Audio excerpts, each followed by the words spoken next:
அந்த நிலை மட்டும் இல்லாது சட்ட விதிகளை மட்டும் திருத்திக் கொண்டே இருப்பது எந்த வகை நியாயம் என்பதுதான் எங்களுடைய கேள்வியாக இருக்கிறது. தமிழகம் முழுவதும் இருக்கின்ற வியாபாரிகள், இந்தியா முழுவதும் இருக்கின்ற சாமானிய வியாபாரிகள், லட்ச வியாபாரிகள் சட்ட விதிகளை தெரிந்து கொள்ள முடியாது, புரிந்து கொள்ள முடியாத வகையில் ஐஏஎஸ் படித்த அதிகாரிகள் இருக்கின்ற பொழுது ஒரு சாமானிய பாமரன் வியாபாரி அது சட்டத்தை எப்படி தெரிந்து கொள்ள முடியும்? ஆகவேதான் தமிழ்நாடு வணிக சங்க பேரமைப்பு சட்டத்தை எளிமையாக்குங்கள் என்று சொல்லுகிறோம். இந்த ஒரு ஆடிட்டர் இல்லாமல் நாம் தொழிலே செய்ய முடியாது.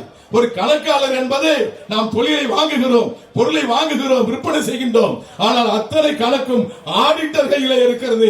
நாம் கொடுக்க வேண்டியது இல்லை, அவரே டவுன்லோட் பண்ணி எடுத்துக்கொள்ளலாம். அந்த நிலை ஏற்பட்டிருக்கிறது. அந்த நிலை ஏற்படுமையானால் நாளை நம்முடைய வணிகத்தை அவர்கள் எப்படி கையாள வேண்டும் என்று ஒரு ஆடிட்டர் கணக்காளர் நினைத்தால் அப்படி கையாள முடியும். ஆகவே நம்முடைய தளம் அடிமை